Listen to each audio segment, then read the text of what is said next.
যদি যিজন সন্তানে হাত বুলাই থাকিব পাৰে দেউতা একো নহয় মই লগত আছো, আৰু মাক দেউতাক সেই পুতেক কৰ যিয়ে কৰ উমত যদি কোনোবাই শুব পাৰে এগৰাকী ৰোগীয়া মাক, মই ভাবো তুমি পৃথিৱীৰ শ্ৰেষ্ঠ ব্যক্তি, শ্ৰেষ্ঠ সন্তান। সেই যিটো আৰাম কোনো ডাক্তৰ ইঞ্জিনিয়াৰে দিব নোৱাৰে।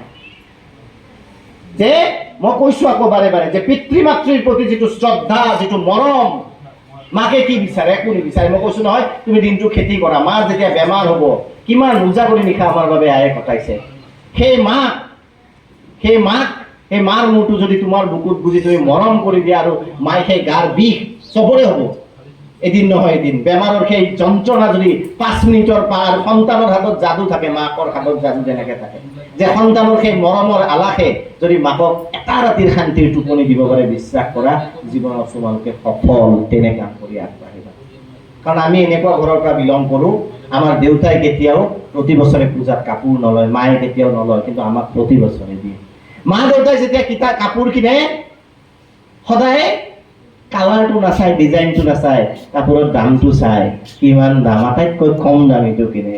আৰু আমাক যেতিয়া কিনি দিয়ে পইচা থাকক নাথাকক সদায় ক'ব এই ৰংটো ভাল লাগিছে মোৰ ল'ৰাক মোৰ ছোৱালীক, এইটো তই কিনি ল বুলি সদায় তেনেকে কিনি দিয়ে। সেইগৰাকী পিতৃৰ প্ৰতি শ্ৰদ্ধাৱান হ'বা, সদায় তেওঁক তোমালোকে শ্ৰদ্ধা কৰিবা। সেয়া কিমান ডাঙৰ চেক্ৰিফাইচ এগৰাকী পিতৃ মাতৃৰ মই ভাবো। আৰু জীৱনত মই এটা কথা নিশ্চিত, মই বাৰে বাৰে মাক দেউতাকৰ কথা বেছিকে কওঁ মোৰ নামত, কাৰণ ইতিহাসত মই দেখিছো যি সন্তানে নিজৰ পিতৃ মাতৃক সন্মান কৰে সেই সন্তানৰ জীৱনৰ সফলতা অৱধাৰিত, তাক কোনেও বাধা দিব নোৱাৰে।